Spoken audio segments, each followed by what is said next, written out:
आज के शो में। रुपए की नाकदरी, महंगाई का तूफान, पीटीआई का इम्तिहान, डॉलर में सट्टेबाजी हो रही है, मुशीर खजाना का इंकशाफ, अफराते जर हुकूमत के कंट्रोल से बाहर, मुखालिफ तो मुखालिफ थे ही, अब हिमायतियों के हौसले भी टूटने लगे। अस्सलाम वालेकुम, बस पर्दा हकाइक सनसनीखेज इंकशाफात प्रोग्राम बेनकाब में हूँ आपके साथ सैफान खान। नाज़रीन, जिस तरह हम आपको बता रहे हैं कि बहुत मुश्किल है इस वक्त इत्तेहादियों के लिए या हुकूमत के अपने वुज़रा के लिए कि वो आके डिफेंड कर सकें अपनी हुकूमत की कारकर्दगी को।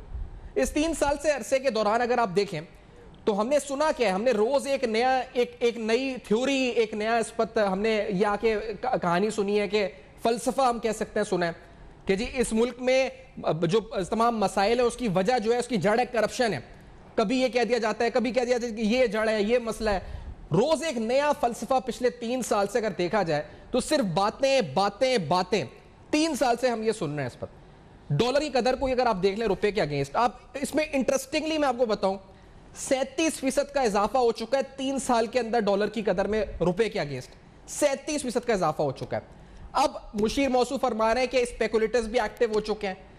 यह नहीं बताया जा रहा कि स्पेकुलेटर्स एक्टिव क्यों हुए हैं, और सट्टेबाज अगर पैसा कमा रहे हैं तो आखिर उनको रोकना किसका काम है? मेरा काम है, अवाम का काम है, या हुकूमत का काम है? आप हमें इन्फॉर्म करने के लिए आए हैं कि आप सट्टेबाज इस पर जो एक्टिव हो चुके हैं, तो उनके खिलाफ कार्रवाई क्यों नहीं हो रही? और ये सब सट्टेबाजों, ये भी थ्योरी है। मैं जिस तरह कह रहा हूं कि हमें रोज एक नया फलसफा बता दिया जाता है कि जी ये फलसफा है, आपके मसाइल की वजह ये है, आपके मसाइल की वजह नवाज शरीफ है, आपके मसाइल की वजह आसिफ जरदारी है, आपके मसाइल की वजह करप्शन है, आपके मसाइल की वजह तालीम का निज़ाम है।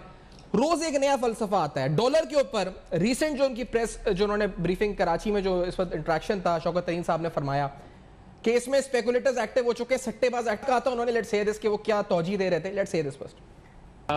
जो डिवैल्यूएशन हो रही है उसमें सट्टे का हाथ है, बिल्कुल है।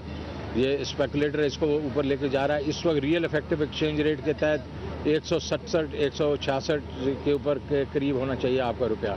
आपका रुपया इस अंडर वैल्यूड है कि 8-9 रुपया सट्टे वाला लेके जा रहा है। अफगानिस्तान वाले जो हैं वो मार्केट से पैसे लेके अपने डॉलर अकाउंट्स में डाल के और उधर से वो कर रहे हैं। एक वो हमें वो ठीक करना पड़ेगा। और दूसरी बात है, जैसे ये IMF वगैरह का हो जाएगा तो ये सट्टे वालों को तो ज़रा थोड़ी चपत पड़ेगी। तो जब दूसरी साइड पे जाएगा, मैंने स्टेट बैंक को ये भी कहा है कि ये रेट जो है ये दोनों साइड पे मूव करना चाहिए, वरना सट्टेबाज जो है वो खेलेगा। तो अब जो हमने इस वक्त फुटबॉल या हॉकी आप कुछ भी कहें तो पास कर दिया हमने, सट्टेबाजों के हवाले कर दिया कि सट्टेबाज ये काम कर रहे हैं। पहले हम कहते हैं जी ये IMF कर रहा है, फिर कहते हैं कभी स्टेट बैंक नहीं संभाल पा रहा, कभी economic fundamentals, balance of payment crisis पढ़ाया जाता है कि हमारे जी इंपोर्ट ज्यादा हो गए, एक्सपोर्ट कम है, रेमिटेंसेज आ रही हैं लेकिन इतनी ज्यादा सब्सटैंशियल नहीं है, तो इस वजह से जो है हमारा रुपये, हमारी इकोनॉमी कमजोर हो चुकी है। अब इसमें सट्टेबाज आ गए, रियल इफेक्टिव एक्सचेंज रेट सही है, हमारा सट्टेबाजों ने 8-9 रुपए ऊपर बढ़ा दिया है। तो आखिरकार सट्टेबाजों ने भी बढ़ाया तो उसका जिम्मेदार कौन है? उसका जिम्मेदार अगर मैं आपको जुमे की तरफ लेके जाऊं, जो हमने 2 दिन पहले प्रोग्राम किया था, आपको बताया था कि किस तरीके से एक अनसर्टेनिटी, एक गैर यकीनी की सूरत हाल हमने देखा इस मुल्क IMF के प्रोग्राम को लेकर। और उसकी वजह ये नहीं थी कि ये IMF का प्रोग्राम होगा या नहीं होगा, बल्कि उसकी वजह ये लैक ऑफ कम्युनिकेशन चैनल है। यानी कोई कम्युनिकेशन, एक गैप हमें जो नजर आया, जिस पर हम उस दिन मेहताब हैदर साहब से बात भी कर रहे थे, सीनियर सहाफी जो फाइनेंस की बीट करते हैं, कि ऐसा प्रेसिडेंट नहीं मिलता कि हम देखें कि इतनी ज्यादा एक स्पेकुलेटिव एक्टिविटी होना शुरू हो जाए कि पता ही ना चल रहा हो कि IMF का प्रोग्राम का होगा क्या। और एक कम्युनिकेशन गैप नजर आया, कोई साफ कम्युनिकेशन नजर नहीं आ रही थी कि आखिरकार IMF की डील क्या, किन शराइत पर रुकी हुई है, कहां पर मामला रुका हुआ है, क्या गैप है, उस गैप को कम करने के लिए क्या एक मतलब हो रही है। और बिलखुसूस मुशीर खजाना के ऐसे एक नहीं कई बयान आ चुके थे कि डील फाइनलाइज हो चुकी है, फिर लोग वर्ल्ड कप में लग गए, उसके बाद सब भूल गए डील कैसी डील। वर्ल्ड कप के बाद फिर ख्याल आया कि डील का क्या हुआ, कल उन्होंने कुछ फिर डील में बताया, लेकिन एक हफ्ते कबल जब उन्होंने कहा था कि डील इज ऑलमोस्ट फाइनलाइज्ड, उन्होंने क्या कहा था आपको पहले याद दहानी के लिए बताते हैं। और उसके बाद स्पेकुलेटिव एक्टिविटी शुरू हो गई क्योंकि कंसर्न था लोगों को कि आखिर डील होगी या नहीं होगी। पहले क्या कहा था शौकत तरीन साहब ने, लेट्स हियर दिस। वो सब तय हो गया है। कुछ और चीजें हैं जो देखें, जो हम लोगों ने $500 मिलियन ले लिए थे ना, वो अब मैं वो भुगत रहा हूँ फिलहाल, ठीक है। तो फिजिकल शिस्कल वाली साइड जो है वो सारा कुछ तय हो गई है, उसमें कोई इशू नहीं है। एक आधी चीज रह गई है, मैं नहीं चाहूंगा कि मैं इस फोरम पे वो डिस्कस करूं, बट एक आधी चीज रह गई है, तो आपको सिर्फ इतना ही जो एश्योरेंस है कि वो हम जो है, मैं जब निकला था ना वॉशिंगटन से, तो जनरली वो अग्रीमेंट मैं करके निकला था, मैं ऐसे नहीं निकला था। आपको याद है कि मैं न्यूयॉर्क गया, फिर न्यूयॉर्क से मैंने लंदन जाना था, मैंने लंदन का जो दौरा मुलतवी किया, वापस वॉशिंगटन गया, ताकि जो भी थे वो लूज एंड्स को करने के लिए। तो इंशाल्लाह ये हो जाएगा, IMF हो जाएगा आपका, और जो है और उसका भी एक पॉजिटिव इम्पैक्ट आएगा मार्केट में। ये बात भी एक हफ्ते पहले की गई, यानी कॉन्फिडेंस बिल्डिंग के तहत कहा गया कि मुआहदा हो गया, बल्कि उन्होंने कहा मैं एग्रीमेंट करके निकला था। और एक और बात आप इस हुकूमत की में आप देखेंगे जो आपको कहीं और नजर नहीं आएगी, कि ये वाहिद हुकूमत है जो अपनी हुकूमत पर ही तनकीद करती है। यानी पहले कहते हैं कि $500 मिलियन इनके गले आ गया, वो $500 मिलियन किसने लिया था? तहकीकात होनी चाहिए। हफीज शेख साहब, गवर्नर स्टेट बैंक, या जो भी सेक्रेटरी फाइनेंस जो भी थे शरीफ के दौर में या पीछे जरदारी साहब के दौर में तो नहीं हुआ था, ये पाकिस्तान तहरीक इंसाफ के दौर में ही हुआ था। जो भी स्टेट बैंक अमेंडमेंट बिल किस तरह गया, कैबिनेट के थ्रू क्या हुआ, तो अपनी हुकूमत पर ही तनकीद, ये भी हम इसी दौर हुकूमत में देखते हैं कि ऐसा होता है। लेकिन असल मकसद सिर्फ कंसर्न ये है नाज़रीन कि महंगाई बहुत बढ़ रही है। हम जो बात यहां पर कर रहे हैं उसकी वजह सिर्फ ये है कि महंगाई इतनी हद से ज्यादा बढ़ गई है कि एक आम आदमी का गुजारा मुमकिन नहीं रहा है। अब ऐसे में स्पेकुलेटिव एक्टिविटी के IMF के प्रोग्राम का क्या होगा या नहीं होगा, और फिर डॉलर और बढ़ता है, और डॉलर के बढ़ने की वजह से, डॉलर पे बात इसलिए कर रहे हैं कि डॉलर के बढ़ने की वजह से आप जो अशिया खुर्दोनोश खरीदते हैं, जो इंपोर्ट हो रही हैं, जो इस हुकूमत से पहले शायद एक्सपोर्ट करते थे हम लोग, कपास, चीनी, गंदम, वो भी अब इंपोर्ट होती है। तकरीबन $10 बिलियन का फूड इंपोर्ट जो हमारा इसमें आइटम्स आते हैं, तो आखिरकार उनकी कीमत बढ़ती है, उनकी लैंडेड कॉस्ट बढ़ती है, और हम सबकी जेबों से वो पैसा निकलता है। इसलिए कंसर्न है हम। अब फिर कहा गया कि IMF से तकरीबन मामला तय पा गए। अब उन्होंने जो कहा है कल के दिन, लेट्स से दिस आल्सो, अब ये बात कितनी दो दिन पता चलेगा, लेट्स से दिस के कहा है पहले। इस वक्त मैं IMF पे बात नहीं करना चाह रहा हूँ। उन्होंने मेरे साथ ये शिकायत की है कि हमारा जो चल रहा है वो नहीं चाहते कि इसके ऊपर कमेंट्री हो ज़्यादा, वो चाह रहे हैं कि वो अनाउंस करेंगे। इंशाल्लाह आपको इससे वो जो खुशखबरी है जल्दी मिल जाएगी। लेकिन आप जब देखेंगे तो जो ये मार्च के बीच में एग्री करके हाथ कटवा के दे के आए थे, तो उसमें देखेंगे बहुत उसमें बेहतरी हुई है जी। तो जल्दी खुशखबरी आएगी। और हाथ कटवा के गए थे, वो किसने कटवाए थे हाथ? वो भी इसी हुकूमत ने कटवाए थे। अब यही हुकूमत हमें कह रही है कि अब सही होगा। तो मैं जिस तरह कह रहा हूं कि हमें सिर्फ फलसफे मिले हैं 3 साल में, रोज एक नया फलसफा मिला है, रोज एक नई बात मिली है, और हम उस बात से 1 दिन 2 दिन गुजारते हैं तो फिर एक नई बात सामने आती है, एक नया फलसफा सामने आता है। ये हुकूमत ऐसी हुकूमत है जो अपनी हुकूमत पर ही तनकीद करती है कि पिछले वजीर ने यह किया था, मैं बड़ा अच्छा करने जा रहा हूं।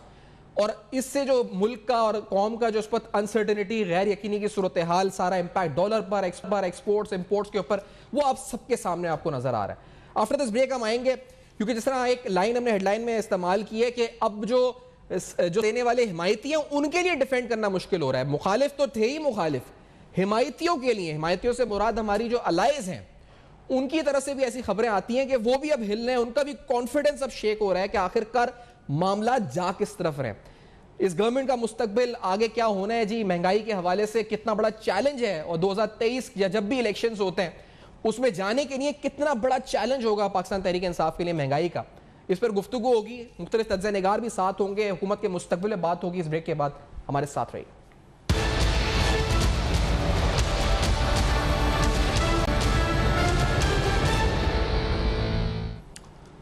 Welcome back. आप देख रहे हैं बेनकाब, और आज बेनकाब में तफसीलन नाज़रीन आपके सामने हमने जो इब्तदाइया था उसमें बताया कि किस तरह में मुख्तलिफ फ़लसफ़े बारह पेश किए गए कि ये वजह है, ये वजह है, ये वजह है। आज जहाँ पे हम खड़े हैं वहाँ से नज़र क्या आता है मुस्तकबिल। अम्मार मसूद साहब मेरे साथ हैं, सीनियर सहाफ़ी हैं, तज्ज़ा निगार, और इफ्तिखार अहमद साहब सीनियर सहाफ़ी भी हमारे साथ प्रोग्राम मौजूद होंगे।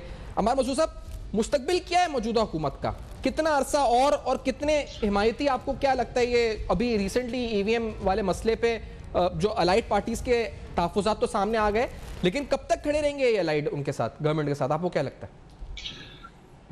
देखिए, कुछ मामलात ऐसे हैं जिन पर बात नहीं हो सकती, लेकिन जो मामलात जिन पर बात हो सकती है वो बड़े वाज़े हैं, और इस हुकूमत की क्रेडिबिलिटी हर आने वाले दिन के साथ ख़त्म होती जा रही है। उसमें भूल जाइए कि इदारे क्या कह रहे हैं, नवाज शरीफ क्या कह रहे हैं, अपोजिशन की तहरीक क्या कर रही है।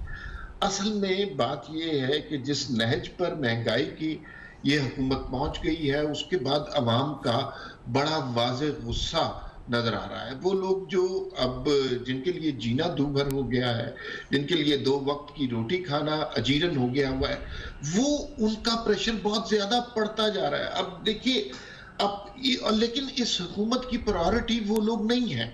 ये क्या कर रहे हैं इस वक्त, जो ज्वाइंट सेशन की बात हो रही है, वो ज्वाइंट सेशन ईवीएम के लिए बुलाया जा रहा है जी। अगले इलेक्शन की रिगिंग के लिए बुलाया जा रहा है। उसमें कहीं ये मसला डिस्कस नहीं हो रहा कि भाई महंगाई बहुत हो गई है, लोग मर रहे हैं, खुदकुशियां कर रहे हैं, ये बात वहां पर नहीं हो रही। तो ये इनकी ना ये प्रायोरिटीज है, ये गलत तरीके से हुकूमत में आए हुए हैं, ये उसी तरह मतलब आप कह रहे हैं महंगाई वगैरह इनकी प्रायोरिटी है नहीं।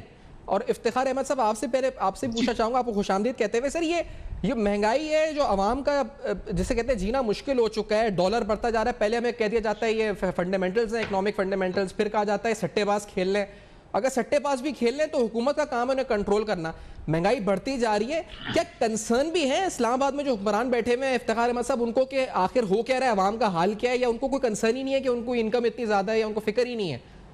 इफ्तिखार साहब जी, इफ्तिखार अहमद साहब जी, इफ्तिखार अहमद साहब से रब्ता। अच्छा अमार मसूद साहब, तो आप ये कह रहे हैं कंसर्न नहीं है, कंसर्न क्यों नहीं है अमार साहब? के मतलब उनके पास लैंड क्रूजर्स हैं, बड़ी बड़ी गाड़ियां, उनको फिक्र ही नहीं है 50,000 20,000 30,000 में कैसे आदमी गुजारा करता है? नहीं, देखिए, कंसर्न किसको होता है? कंसर्न उसको होता है कि जो अवाम के वोटों से मुंतखब हुआ हो और जिसको दोबारा अवाम के पास जाकर अपना वोट लेना हो, जिसको ये पता हो कि वो अवाम के सामने जवाबदेह है। अगर किसी कोई आए इस तरीके से नहीं आए और उसको ये पता है कि अगली दफा जो आना है उसमें भी वोट और अवाम और महंगाई और मुल्क की सूरत हाल, इसका कोई अमल दखल नहीं है, तो उन्हें क्यों कंसर्न होगा? ये तो बैसाखियों पर आए हुए लोग हैं और बैसाखियों पर आए हुए लोग इसी तरह करते हैं। उन्हें अवामी रद्द अमल की कोई फिक्र नहीं होती। इस वक्त हुकूमत की तशवीश सबसे बड़ी ये होनी चाहिए कि रोजगार खत्म हो गया, लोगों की मुलाजमतें खत्म हो गई, लोगों के पास खाने को पैसे नहीं है, महंगाई इतनी ज्यादा हो गई है। क्या इस वक्त पाकिस्तान का सबसे बड़ा मसला ईवीएम के जरिए इलेक्शन होना है या महंगाई है? आम आदमी को क्या लगे कि भाई ईवीएम से हो रहा है या किसी और से हो रहा है, उसको तो अपनी जिंदगी की गुजारने के लिए सहूलत चाहिए।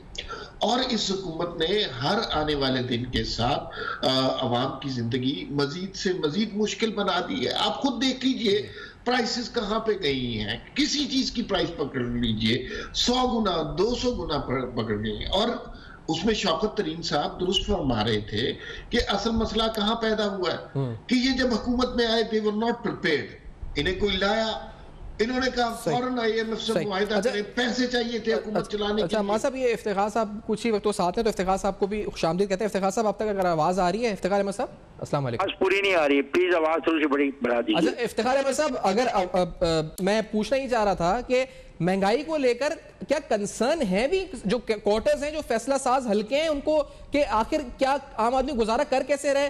हमें इस तरह की फिगर्स देखे कि मोटरसाइकिलें बहुत बिक गई इस महीने, गाड़ियां बहुत बिक गई इस महीने, तो हम भारत से सस्ते हैं, हम बांग्लादेश से सस्ते हैं। ये हमारे जख्मों पे नमक क्यों छिड़कते हैं हुक्मरान और वुज़रा आके ऐसे बयान देके? कम से कम चुप नहीं हो सकते कि बोले ही ना कुछ? इफ्तिखार अहमद साहब नहीं, देखिए, यहाँ तक मोटरसाइकिलें, जो लोग पहले छोटी कार में थे कल्टस में, वो बेचारे कल्टस में मोटरसाइकिल पे आना था, उन्होंने कहाँ जाना था, उन्होंने ट्रैवल तो करना ही है ना, वो कल्टस से मोटरसाइकिल पे आ गए। तो ये तो कोई खुशी की बात नहीं है ना। ये बताया ना कितनी कल्टसें थी मुल्क में और कितनी कल्टसें नहीं है इस मुल्क में, और कल्टस क्यों बंद हुई है बननी, और उसके बंद होने की बिना पे लोगों ने मोटरसाइकिल ही खरीदनी थी और क्या खरीदना था। और ये कोई जवाब नहीं है। सवाल ये पैदा होता है कि अगर 400 रुपए घी का रेट है तो लूटने वाले जो लोग हैं उनसे ये सवाल क्यों नहीं किया जा सकता कि आप 400 रुपए फी किलो घी क्यों बेच रहे हो? सवाल तो ये है। सही बात। रियासत जो होती है, रियासत ने चीजों को मैनेज करना होता है। और आप फ्री मार्केट इकोनॉमी की बात करके हमें बताते हो ना। मैं एक काश्तकार हूं, मुझे DAP मिलनी चाहिए थी 7100 के अंदर, ये 7000 से भी कम। मैं ले रहा हूं 8200 से लेके 8600 रुपए की, और मुझे दिखाने के लिए 2 दिन पहले कुछ छापे मार के दिखाया जा रहा है कि छापे मारे जा रहे हैं। ये दिखावे की खेल कर रहे हैं। गवर्नेंस इनके बस की बात नहीं है। कीमतों को कंट्रोल करना रियासत के अदारों का काम है, जिसमें commissioner, deputy commissioner, assistant commissioner और निचले अफराद शामिल होते हैं। नहीं कर पाते, अदारे बंद कर दें। ये पैसा जो अदारों में लग रहा है ये जाया मत इफ्तिखार साहब, आपसे एक सवाल बताएं कि इंडिया में क्या है और ईरान में क्या है। हमें इंडिया ईरान में नहीं रहना, इसी बात पे पाकिस्तान में रहना है। इफ्तिखार साहब, इसी बात पे कल शौकत तरीन साहब ने कहा कि डॉलर जो है ना उस पर सट्टाबाज खेल रहे हैं। अच्छा, वो हमें इन्फॉर्म कर रहे हैं, भाई आप वजीर हैं, आप रियासत है, आप जिस तरह कह रहे हैं, तो सट्टेबाजों को पकड़ेगा कौन, रोकेगा कौन? अगर वो 9 रुपए या 10 रुपए बढ़ा रहे हैं डॉलर के ऊपर और अरबों खरबों रुपए बनाए जा रहे हैं, तो ये हमें बताने के लिए बैठे हैं मुजरा, ये इस पर एक्शन लेने के लिए बैठे हैं कि रोकें इस मामले को, गिरफ्तार करें, पकड़ें, क्या करें, जो भी करना है? या फिर ये भी एक ऐसी एक इन्होंने फलसफा दे दिया है, हकीकत कुछ और है? इफ्तिखार साहब, तो भाई जब आप कार्टेल के जरिए काम करेंगे, जब आपने इस मुल्क में पीने का जो पानी है बोतलों का उनको दे दिया, आटा उनको दे दिया, चीनी उनको दे दी, दवाइयां उनको दे दी, स्टॉक।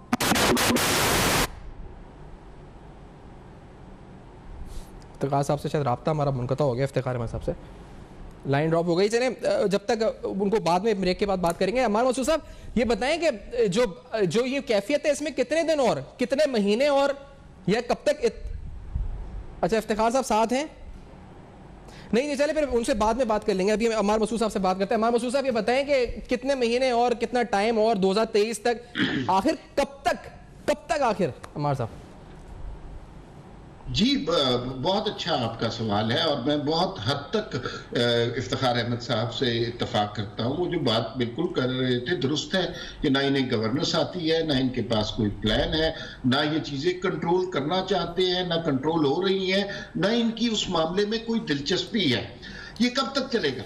ये एक बड़े सानहे का इंतजार कर रहे हैं, एक बड़ा वाकया होगा, लोग इनके खिलाफ निकलेंगे।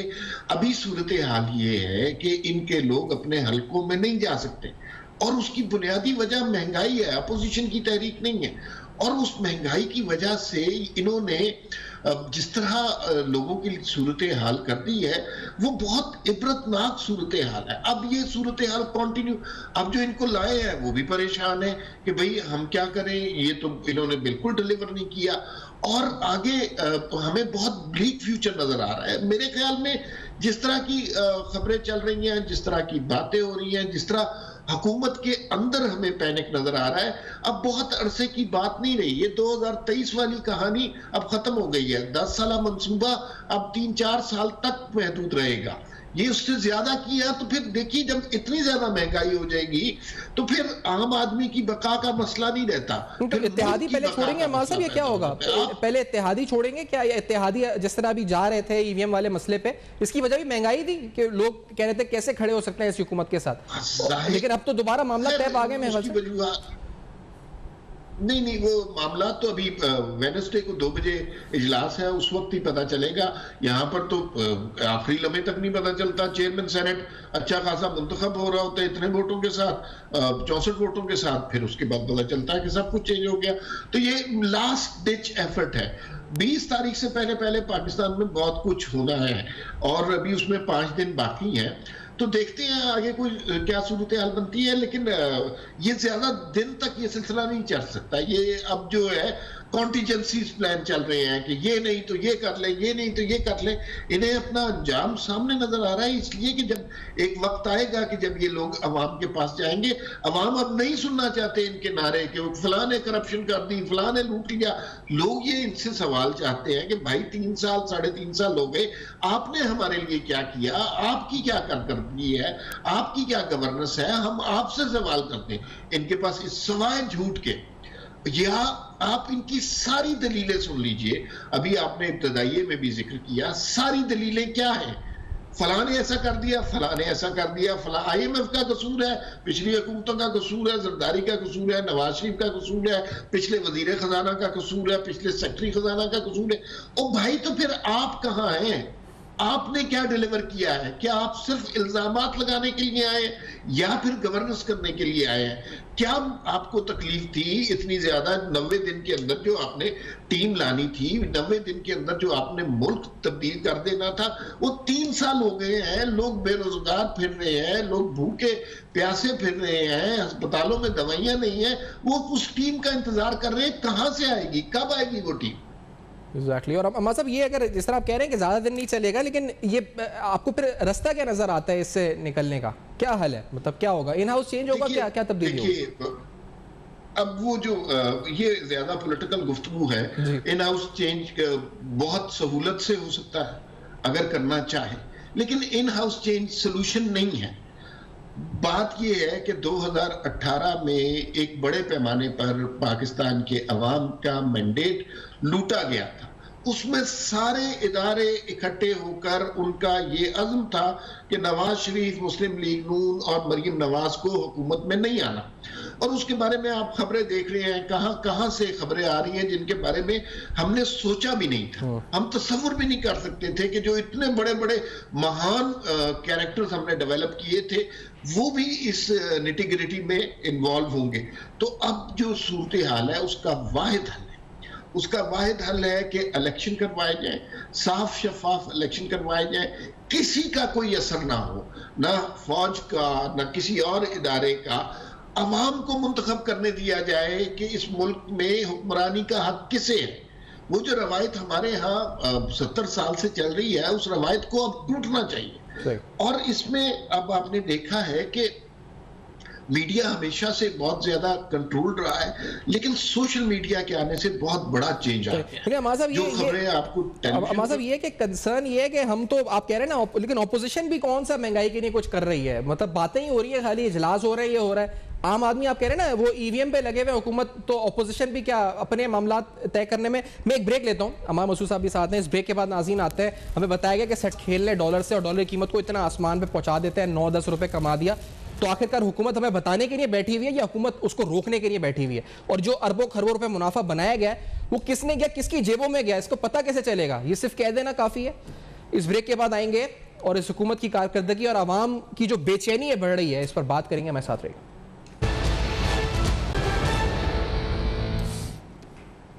Welcome back. आप देख रहे हैं बेनकाब, और आज बेनकाब में तफसीलन नाज़रीन बात हो रही है हुकूमत की कारकर्दगी पर, महंगाई का तूफान जो कि ना थमने वाला है, और हुकूमत की संजीदगी पे बात हो रही है। बार बार नए फलसफे पेश किए जाते हैं कि महंगाई इस वजह से है, महंगाई यूं है, डॉलर यूं गया, ये हुआ।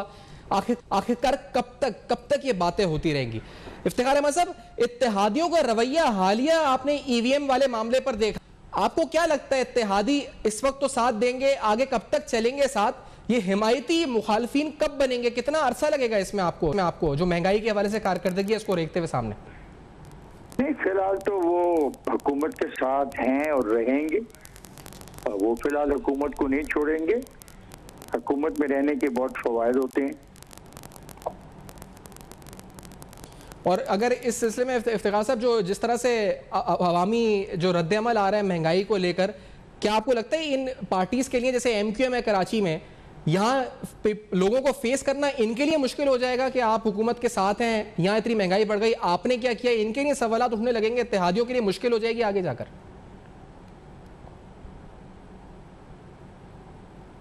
इफ्तिखार अहमद साहब, आप तक मेरी आवाज आ रही है?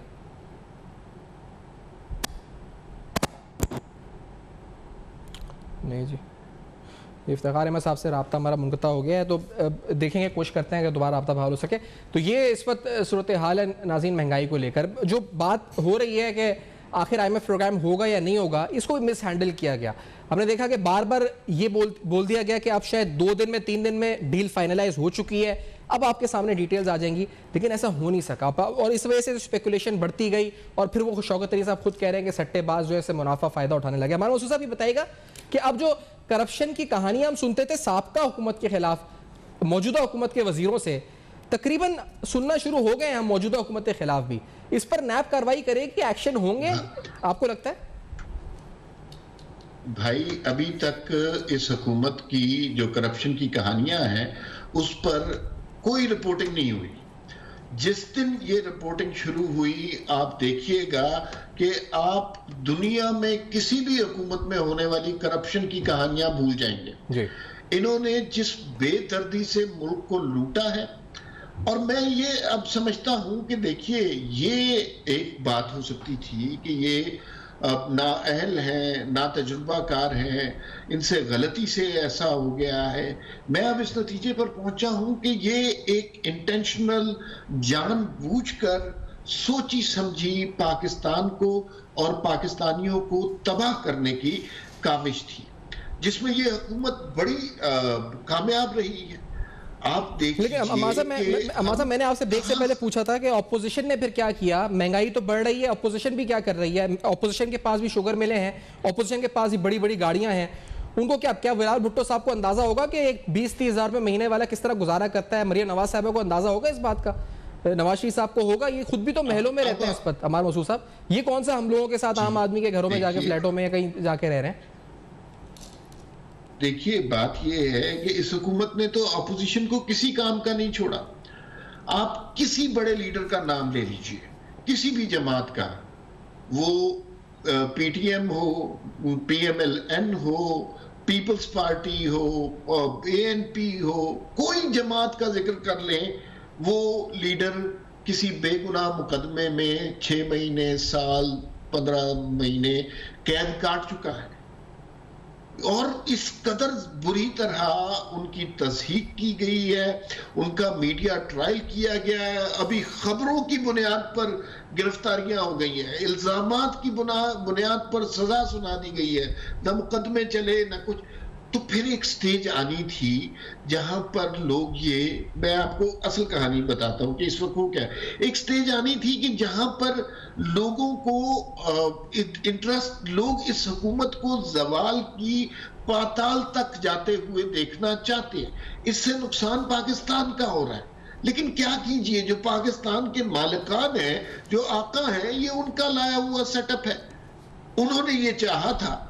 अब अगर हुकूमत ये तब्दील, इन हाउस चेंज की बहुत बात आप सुन रहे हैं, बहुत आसानी से हो सकती है, लेकिन मैं कम से कम उसका बड़ा शदीद मुखालिफ हूं। मैं समझता हूं कि इस हुकूमत को 5 साल का एक एक दिन पूरा करना चाहिए, और ताकि लोगों को पता चले कि ये जो बैसाखियों के ऊपर चढ़कर हुकूमतें आती हैं, ये अल्टीमेटली अवाम के साथ क्या करती हैं। ये मसला एक दफा हल हो जाना चाहिए। कब तक इस तरह की साजिशें, कब तक इस तरह के चीरा दस्तियां हम बर्दाश्त करेंगे? हमने बहुत देख लिया, 70 साल में बड़ी तबाही की है। और ये जो हुकूमत है ना, ये बिल्कुल गलत मुहावरा है, लेकिन ये आइसिंग ऑन द केक है कि इसने तो ना कोई इदारा छोड़ा, ना कोई अखलाकी कदर छोड़ी, ना कोई तमीज, ना तरीका छोड़ा। सारी हदें हर जगह पामाल कर दी हैं, और उसके बाद अब ये आप बिल्कुल इल्जाम नहीं दे सकते। लेकिन अम्मा साहब, जो सवाल है वो तो वही का वही है कि अगर वो इमरान खान साहब की तर्ज जिंदगी हो, या बिलावल भुट्टो साहब की हो, या मरियम साहिबा की हो, तो वो सब तो अपने लाइफस्टाइल में जीते हैं। उनको क्या फिक्र है कि एक आम आदमी रोटी 15 रुपए की तंदूर से खरीद रहा है? इन तीनों में से किसी ने रोटी खरीदी होगी तंदूर की जाके 15 रुपए की? इनको तो पता भी नहीं होगा रोटी कितने की मिलती है तंदूर में। इनके कोई गार्ड वार्ड जाके खरीद लेता हो तो खरीद लेता हो। तो ये तो रहेगा मसला कि आम आदमी डिस्कनेक्टेड है इस वक्त। हाँ, इनकी नाअहली और इनके फैसले हैं अपनी जगह, लेकिन ये तो डिस्कनेक्टेड है, हमारी लीडरशिप ओवरऑल ही डिस्कनेक्टेड है लोगों से कि क्या चल रहा है इस पर लोगों में। यार, ये तो मेरे ख्याल में कोई बहुत सेम दलील नहीं आप दे रहे कि मतलब जो अमीर लोग होते हैं, वो बिजनेसमैन हों या कोई और इलाके से लोग हों, सियासतदान हो, ब्यूरोक्रेट्स हों, एंकर्स हों, वो खुद जाकर रोटियां खरीदते हैं। नहीं, जरूरी नहीं सर। आप रोटी खरीदते होंगे ना भाई मसूद साहब? अम्मा साहब, आप रोटी खरीदते होंगे जाके? आप माशाल्लाह आप सीनियर सहाफी हैं। मैं इस मुल्क का हुक्मरान भी नहीं हूं, मैं ऑपोजिशन लीडर भी नहीं हूं। सही बात है, मैं ब्यूरोक्रेट भी नहीं हूं। लेकिन कनेक्ट होने के लिए तो जरूरी है ना कि मतलब अगर बिलावल भुट्टो साहब नौकरी करेंगे, 30-35 हज़ार रुपए महीने की घर का गुजारा करने की कोशिश करें, तो शायद अंदाजा हो। अब आप अम्मा मसूद, कराची में हम रह रहे हैं, आप मुझे बताएं, अगर यहाँ पर जो गुजरे हैं सिंध के, अगर बगैर पुलिस प्रोटोकॉल के घूमना शुरू करें सड़कों पे, तो उनको अंदाजा हो कि कराची में कितनी लूटमार है। हम तो हर रोज लुटते हैं, यहाँ से दफ्तर जा रहे हो लुट जाते हैं, आते हुए लुट जाते हैं, कोई कहीं बाइक पे लुट रहा है, कोई कैसे लुट रहा है। लेकिन जब तक हुक्मरान प्रोटोकॉल में घूमेंगे, उनको पता कैसे चलेगा कि यहाँ पे लूटमार हो रही है शहर में? नहीं भाई, आप जो है ना, एक हद तक आपकी दलील ठीक है, लेकिन ये नहीं हो सकता जो आप कहने की कोशिश कर रहे हैं कि अगर रोटियों का अंदाजा, आटे की कीमत का अंदाजा उसी को हो सकता है जो तंदूर से रोटियां खरीदता है। हुक्मरान किस बात से तंदूर से रोटियां खरीदने से तो नहीं पहचाने जाते? या नेल्सन मंडेला तंदूर से रोटियां खरीदता था? या और बड़ा जो बाइडेन रोटियां खरीदता है? लेकिन अम्मा साहब, ये कैसी बात है? कंसर्न से पता है क्या है, रिलेट जब करते हैं ना कि जैसे मुशर्रफ साहब के जमाने में, मुशर्रफ साहब, एक सेकंड अम्मा साहब, मुशर्रफ साहब के जमाने में वो कहते थे कि वो गाड़ियां इतनी बिक गई। अब ये हुकूमत बजाय ये बताने की रोटियां कितने की बिक रही है, बताते हैं मोटरसाइकिलें इतनी बिक गई। तो ये कंसर्न ही नहीं है ना आवाम से, इनको रोटी की फिक्र नहीं, इनको मोटरसाइकिलों और गाड़ियों की फिक्र होती है।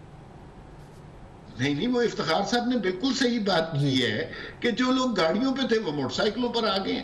यार देखिए, आप आम आदमी की मिसाल की बात करते हैं ना, मेरे पास एक पुरानी गाड़ी है, 3,500 रुपए में उसका टैंक फिल होता था, तो अब उसका टैंक 7,500 रुपए में फिल होता है जी। तो मुझे तो फर्क पड़ा ना। तो ये महंगाई तो इतनी ज्यादा बढ़ गई हुई है। अब जो मुल्क की सूरत हाल आगे बढ़ रही है, देखिए ये डेवस्टेशन की तरफ सब कुछ जा रहा है, और वो जो कुछ होने वाला है वो कोई अच्छी चीज नहीं है। इसका डेमोक्रेटिक सोल्यूशन हमें निकाल लेना चाहिए, वरना बड़े मसाइल होंगे, कोई भी नहीं बचेगा, कोई भी नहीं बच सकता। जो बड़े इदारे हैं ये वो किसी और छतरी के पीछे नहीं छुप सकते। अवाम का एंगर अगर एक दफा सामने आ गया तो फिर आपके पास कोई छतरी, कोई ब्लॉक नहीं होता है कि जिसके बाद अब लोग फिर आप सबको मुरद इल्जाम ठहराते हैं, फिर ब्लड शेड होता है, फिर खून ही होती है, फिर इख्तलाफात बहुत ज्यादा बढ़ जाते हैं। और देखिए, जब फैसले, अब पता नहीं ये कहना चाहिए, जब इंसाफ अदालतों में ना मिले, जब पार्लियामेंट में बात ना सुनी जाए, जब हुकूमती गुजरा किसी और साइड पर चलना शुरू कर दें, जब वजीर आजम को अवाम की गुर्बत से और महंगाई से कोई दिलचस्पी ना हो, तो फिर फैसले सड़कों पर होते हैं। और जब सड़कों पर फैसले होते हैं तो उसका नतीजा तबाही की सूरत में निकलता है। हम बड़ी तेजी से उस मकाम की तरफ जा रहे हैं कि जहां पर हमारे कंट्रोल में कुछ भी नहीं रहे। नहीं, लेकिन सड़कों पे नहीं, अम्मा साहब आप कह रहे हैं बिल्कुल सही है। मैं भी ये भी हम कहेंगे सड़कों पे लोग निकलेंगे। आप कौन निकल रहा है सड़कों पे? अम्मा साहब, महंगाई बढ़ती जा रही है, हर 15 दिन बाद पेट्रोल बढ़ जाता है, सड़कों पे कौन निकलता है? कोई भी नहीं निकलता। आके लोग होते हैं, अफसरदा होते हैं, दफ्तर में आते हैं, अपनी नौकरी पे रोज चले जाते हैं, उनके पास इतना आपको लगता है स्पेस है कि वो ये सोचें कि सड़कों पे निकले? उनको अपना महीना निकालना मुश्किल हो जाता है कि सड़कों पे निकलें, एहतजाज करें, ये सब करें। हाँ, पॉलिटिकल पार्टीज निकले, उनको निकलना चाहिए, क़यादत करना चाहिए। अब भैया, आप अगर दुनिया की तारीख पढ़े ना, होता उसमें ये है कि लोग, जुल्म होता है लोगों पर, लोग जुल्म बर्दाश्त करते रहते हैं, और जुल्म होता है एक और बर्दाश्त करते रहते हैं, और जुल्म होता है और बर्दाश्त करते हैं। फिर उसके बाद एक लिमिट होती है जो कि कोई नोन लिमिट नहीं है, वो मैं और आप नहीं बता सकते। वो एक लिमिट होती है, उसके बाद लोग रिएक्ट करते हैं, और फिर वो अच्छा, वो किस वाक़े से पैदा होती है वो वाक़या भी हमें नहीं पता। वो कोई बड़ा वाक़या नहीं होता, वो कोई छोटी सी बात होगी, किसी पेट्रोल पंप पे, किसी चौक में, किसी कॉलेज में, कोई छोटा सा वाक़या होगा, और फिर वो वहां से वायरल होता है, वहां से उसको एक्सेलरेटर इफेक्ट लगता है, फिर लोग निकलते हैं। यहाँ पर सियासी जमातों का किरदार भी बहुत अहम है। सियासी जमातें आप लोगों को निकालने के लिए वो बहुत जरूरी है, लेकिन वो आप देखिए ना कि उन किस सियासी जमात के कायद पर गलत मुकदमा नहीं है, और उसकी तफसीलात दिन ब दिन हमारे सामने आती जा रही है। कौन सा सियासी जमात है जो इस हुकूमत के अताब से बची हुई है? वो लोग जो क्राउड पुलर होते हैं, जैसे 2018 के इलेक्शन से पहले नवाज शरीफ और मरियम नवाज थे, ये दो बहुत बड़े क्राउड पुलर हैं। जेल में रखा उनको बिल्कुल नहीं सामने आने दिया। तो अब शाहिद खाकान अब्बासी बात करे, अब खुर्शीद शाह बात करे, कोई भी आदमी बात करे, सीधा अब जेल में बगैर, ये तो मार्शल लॉ में भी नहीं होता। ये तो पता नहीं कुछ ज़ारे रूस वाला कुछ सिस्टम हो गया है कि जिसने आवाज खोली, आवाज बुलंद की, उसको आपने सजा सुनाना शुरू कर दी। मीडिया में हाल देख लीजिए, मीडिया में कितने बड़े बड़े एंकर थे, हम समझते थे कि पाकिस्तान का मीडिया उनके बगैर चल नहीं सकता, सबको चुन चुन के निकाला कि नहीं निकाला? और मैं आपकी बात नहीं कर रहा, लेकिन बहुत सारे ऐसे लोग हैं जो इस काबिल नहीं है कि अभी मीडिया पे आ सके, लेकिन वो कर रहे हैं शाया निशान तरीके से नौकरी। तो कोई इदारा इन्होंने नहीं छोड़ा, कोई इलाका इन्होंने नहीं छोड़ा कि जहां पर इन्होंने इंतकामी सियासत ना की और किसी एक सियासी जमात को खत्म करने की कोशिश ना की हो। सियासी जमातें इस तरह खत्म नहीं करती। लेकिन ये है कि हम उम्मीद रखते हैं कि मुझे जो लगता है आप जैसा कह रहे हैं कि 2023 हो या जब भी इंतखाबात हो, महंगाई लगता है जैसे पीपल्स पार्टी के दौर में था कि पावर का इशू था, कि पावर सेक्टर में बिजली का मसला था, फिर PMLN के दौर में कुछ था। अब महंगाई लगता है कि वो रीज़न होगा जिसकी बुनियाद पे शायद आगे इलेक्शन होने हैं। मैं आपका शुक्रिया अदा करता हूँ मोहम्मद मसूद साहब, आपने वक्त दिया, प्रोग्राम में ज्वाइन किया। नाज़रीन, रुपए की नाकदरी है, तूफान है और पाकिस्तान तहरीक इंसाफ का कड़ा इम्तिहान है। ये इम्तिहान ये सिर्फ बातों से नहीं जीता जा सकता कि बातें होती रहें कि आज हम ये कहें, कल हम ये कहें, एक वजीर कुछ कहे, एक वजीर कुछ कहे। और ये शायद हमने इससे पहले किसी हुकूमत में नहीं देखा कि एक वजीर पिछले वजीर यानी उस वजारत से पहले जो उस वजारत को संभालता था वजीर, उसी के फैसलों पर तनकीद करे और क्या ये उसकी वजह से हुआ है। कभी वो IMF पर डाले, कभी वो उन पर डाले, कभी वो साबका हुक्मरानों पर डाले। और ये सिलसिला आखिरकार कब तक चलता रहेगा? आखिर कब तक अवाम महंगाई में पिसते रहेंगे? अफरात-ए-ज़र हुकूमत के काबू से बाहर हो चुका है और हमें यह बता के तसल्ली दी जाती है कि मोटरसाइकिलें बहुत बिक गई हैं। हमें बताया जाता है कि भारत में 250 रुपए लीटर पेट्रोल है, लेकिन हमें जो रुपी पैरिटी है, जो परचेसिंग पावर पैरिटी है, वो तमाम कॉन्सेप्ट्स को कतई नजर रखकर जो है हमें इस तरह के फलसफे पढ़ा दिए जाते हैं। हमने कोशिश की कि आज महंगाई पर आपसे तफसीलन बात हो और इस सिलसिले में मुख्तलिफ तज़्ज़िया निगारों की राय जान सकें। For your feedback you can write us on our Facebook, emails and Twitter. देखते रहिएगा। अब तक अपना बहुत ख्याल रखिएगा।